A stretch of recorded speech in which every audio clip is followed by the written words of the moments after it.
తెలంగాణకు సంబంధించి విద్యుత్ కార్మికులు అయితే ధర్నా అయితే చేపడతారు. ఆర్టిజన్ కార్మికులు వాళ్ళ ప్రధాన సమస్యలు ఏంది అనేది ఒకసారి అడుగుదాం. తెలంగాణ విద్యుత్ సంస్థలో 20,000 మంది ఆర్టిజన్ కార్మికులు ఉన్నారు. వీళ్ళందరూ ప్రధానంగా కష్టపడి పనిచేసేటువంటి వారు, పని భారం ఎదుర్కొనే వాళ్ళు ఈ ఆర్టిజన్స్. వీరికి సరైన పద్ధతిలో పర్మనెంట్ కాలే. వీళ్ళు ఏంటంటే వాళ్ళకి ఉన్నటువంటి రూల్ ఇంప్లిమెంట్ చేయలే. వీళ్ళకి కొత్త రూల్ పెట్టడం వల్ల వీళ్ళకి అన్యాయానికి గురయ్యారు. మేము ఏమంటున్నాం అంటే ఇప్పుడు కన్వర్షన్ ఇవ్వమంటున్నాం. 7 సంవత్సరాలు అయిపోయింది. చదువుకు తగ్గ ఉద్యోగం ఇవ్వమంటున్నాం. చదువుకు తగ్గ ఉద్యోగం అంటే ఇప్పుడు సీపర్ పనిచేసేటువంటి గ్రేడ్ 4 ఆర్టిజన్ ఉంటే ఆమెకి సీపర్ పోస్ట్ ఇవ్వాలి. 10th క్లాస్ ఉంటే సబార్డినేట్స్ ఇవ్వాలి. తర్వాత అటెండర్ ఇవ్వాలి. అట్లాంటిది అన్నీ కూడా కన్వర్షన్ అడుగుతున్నాం. అలాగే జేఎల్ఎం, ఐటీఐ ఎలక్ట్రీషియన్ చేసిన వాడికి జేఎల్ఎం ఇవ్వాలి. డిప్లొమా ఉన్నవాడికి సబ్ ఇంజనీర్ ఇవ్వాలి. ఆ విధంగా ప్రతి ఒక్కరికి డిగ్రీ ఉన్నవాడికి మన జూనియర్ అసిస్టెంట్ ఇవ్వాలి. ఇలాంటి అన్ని పోస్టులన్నీ ఉన్నాయి. వాళ్ళందరిలో కన్వర్షన్ చేయమని చెప్పి మేము అడుగుతున్నాము. మాది న్యాయమైనటువంటి డిమాండు. ఆ ప్రభుత్వం సగమే పర్మనెంట్ చేసింది, వీళ్ళకి అన్యాయం చేసింది.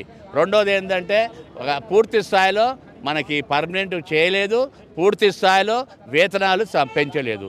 ఈరోజు వీళ్ళకి ఐటీఐ చేసినటువంటి క్యాండిడేట్కి వీళ్ళకి 20,000 వస్తే పై వాళ్ళకి అదే ఐటీఐ చేసిన వాళ్ళకి 40,000 వస్తున్నాయి. ఇప్పుడు మేము అనేది ఏంటంటే ఇక్కడ రిక్రూట్మెంట్ జరపడానికి ప్రయత్నం చేస్తున్నారు. ఆ రిక్రూట్మెంట్ ఆపాలి. మాకు అర్హత ఉన్నటువంటి వాళ్ళందరికీ కన్వర్షన్ ఇవ్వాలి ముందుగా, ఆ తర్వాత రిక్రూట్మెంట్ అనేది మేము కోరుతున్నాము. కన్వర్షన్ అనేది 100% మాకు న్యాయంగా ఉంది, 100% ఎలిజిబిలిటీ ఉంది. అంటే ఇక్కడ శ్రమ దోపిడీ, వెట్టి చాకరీ జరుగుతుంది. 100% ప్రతి సబ్ స్టేషన్లో తెలంగాణ రాష్ట్రంలో మన 1100 మండలాల్లో ఉన్నటువంటి ప్రతి ఒక్క దాంట్లో కూడా సబ్ స్టేషన్లో కూడా అన్యాయం జరుగుతుంది. నలుగురు చేసే పని 2 చేస్తున్నారు. వాడ కుటుంబంలో వాడు చనిపోయినా కూడా పోయే పరిస్థితి ఉండదు. అట్లాంటి పరిస్థితి ఏర్పడ్డది. అందుకనే మేమేమంటే పని భారం కూడా తగ్గియాలి. రెండోది నలుగురు సబ్ స్టేషన్ 4 ఖచ్చితంగా ఉండాలి. 4 అంటే ఏ విధంగా ఉంటారంటే 3 షిఫ్ట్లు, 3 ఎందుల 24 గంటలు అయిపోతే ఒక రిలీవర్ ఉండాలి. అది ఖచ్చితంగా సబ్ స్టేషన్లో వాచ్మెన్ ఉండడు, ఎవరు ఉండరు, సీపర్ ఉండరు. ఇవన్నీ కూడా పని భారం విపరీతంగా పెరిగింది. సబ్ స్టేషన్లు పెరిగాయి, అన్నీ కూడా పెరిగాయి.